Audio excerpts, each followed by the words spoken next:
Tony बहुत ही गरीब चिड़िया थी। किराया न दे पाने की खातिर उसका मालिक मकान उसे घर से बाहर निकाल देता है।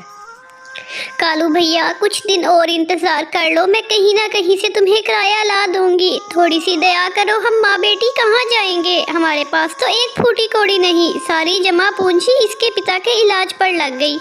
मैं कुछ नहीं जानता, ये मेरा मसला नहीं है। आगे ही तुमने पिछले 2 महीनों का किराया नहीं दिया। अब मैं यहाँ कोई और किराएदार बिठाऊंगा जो कम से कम समय पर किराया तो दे देंगे। मैंने तुम दोनों माँ बेटी का ठेका नहीं उठा रखा। कालू कौवा उनकी एक नहीं सुनता और टोनी और उसकी बेटी टुनटुनी को घर से बाहर निकाल देता है। वो दोनों मारी मारी यहाँ से वहाँ भटकने लग जाती हैं।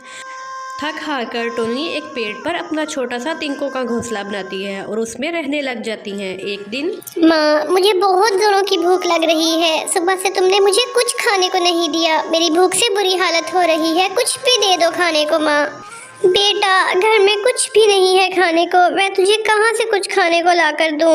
अच्छा तो रुक, मैं पड़ोस में जाकर देखती हूँ, क्या पता वहाँ से कुछ खाने को मिल जाए। टोनी अपनी पड़ोसन के घर जाती है और उससे जाकर कहती है, मेरी बेटी भूखी है बहन, कुछ खाने को है तो दे दो, कुछ भी दे दो बहन, उसने सुबह से कुछ नहीं खाया। अरे अरे, तुम यहाँ भीख मांगने आई हो? मेरे पास तुम्हें भीख में देने के लिए कुछ भी नहीं है। भरी जवानी में अपने पति को खा गई, तुम्हारी तो परछाई भी ना पड़े किसी पर। जल्दी हटो मेरे दरवाजे से, मैं तो तुम्हारी परछाई भी ना पड़ने दूँ अपने घर पर। बहन, तुम मेरे साथ ऐसा बर्ताव क्यों कर रही हो? भूखे को खाना खिलाना तो पुण्य का काम होता है। मुझे ऐसा पुण्य नहीं चाहिए, जल्दी हटो मेरे दरवाजे से, अब मुझे बहुत सारे काम भी करने हैं। बहन लाओ, मैं तुम्हारा काम कर देती हूँ, पर मुझे खाने को कुछ दे दो बहन। मैंने नहीं करवाना तुमसे कोई भी काम। देखो, तुम यहाँ से हट क्यों नहीं रही हो? तुम जाओ यहाँ से। तुम अगर अब ना हटी तो मैं अभी पुलिस को बुला लूँगी। नहीं बहन, पुलिस नहीं बुलाना, मैं जा रही हूँ। टोनी चिड़िया दुखी मन से वापस घर लौट आती है। क्या हुआ माँ, तुमने इतनी देर क्यों लगा दी? अच्छा चलो, अब मुझे जल्दी से खाना दे दो जो लेकर आई हो। बेटा, इस ज़माने में गरीबों की मदद कोई नहीं करता। चल, मैं तुझे लेकर जंगल में चलती हूँ, वहीं कुछ मिल जाएगा तो तुझे खिला दूँगी। अगर आज तेरे पापा जिंदा होते तो तेरी हालत ऐसी नहीं होती। टोनी टुनटुनी को लेकर रोती हुई जंगल की तरफ जाती है। तभी उसकी नज़र वहाँ पड़े कुछ मकई के दानों पर पड़ती है। टुनटुनी मेरी बच्ची, ये दाने पड़े हैं, ये दाने ही तू खा ले। मैं कहीं ना कहीं से तेरे लिए भोजन का भी इंतजाम कर दूँगी। अभी टुनटुनी वो दाने खाने ही लगती है। तभी वहाँ पेड़ के पीछे से एक बूढ़ी चिड़िया आती है और वो टोनी से कहती है, बेटी, मैं कल से भूखी हूँ, मुझे कुछ नहीं मिला खाने को। कृपया करके मुझे ये दाने दे दो, मैं इन्हें खा लूँगी। मुझसे अब और भूखा नहीं रहा जा रहा। टोनी एक बार भी नहीं सोचती और वो दाने उस बूढ़ी चिड़िया को दे देती है। माँ जी, आप ये दाने ले लीजिए। अभी टोनी ऐसा बोलती ही है कि अचानक से वहाँ बहुत तेज़ रोशनी आ जाती है और वो चिड़िया परी का रूप धारण कर लेती है। टोनी ये देखकर बहुत हैरान हो जाती है। तभी वो परी उससे बोलती है, टुनटुनी चिड़िया, तुम बहुत ही नेक दिल चिड़िया हो। मैं पेड़ के पीछे खड़े होकर तुम्हारी सब बातें सुन रही थी। मुझे तुम पर बहुत दया आई और मैंने तुम्हें आजमाना चाहा। तुमने बगैर सोचे समझे अपनी बेटी का भोजन मुझे दे दिया।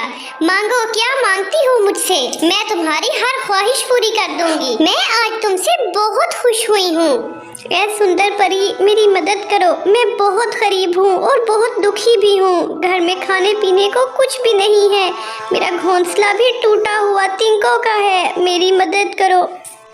टुनटुनी चिड़िया, अब तुम्हारे दुख के दिन कट गए। ये लो जादुई मिट्टी, इससे जाकर एक मिट्टी का घर बनाओ। घर बनते ही तुम्हारे सारे दुख दूर हो जाएंगे। और ये लो फल, इसे तुम और तुम्हारी बेटी खा लो।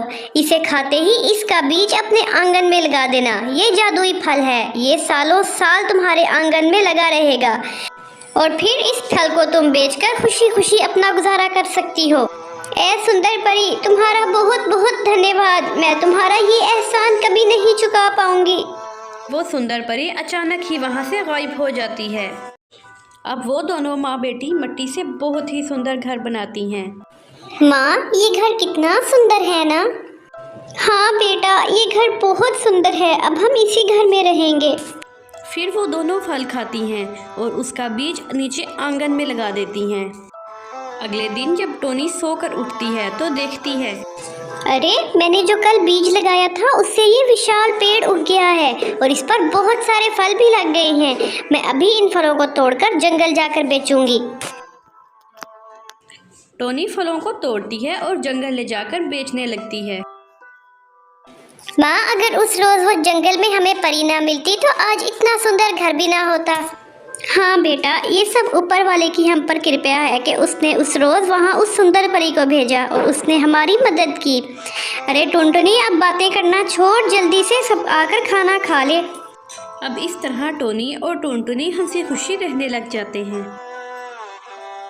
आपको हमारी कहानी कैसी लगी कमेंट में ज़रूर बताइएगा और ऐसी मज़ीद कहानियाँ देखने के लिए हमारे चैनल को सब्सक्राइब और बेल आइकन को ज़रूर दबाएं। Thank you. मिलते हैं अगली कहानी में, तब तक गुड बाय।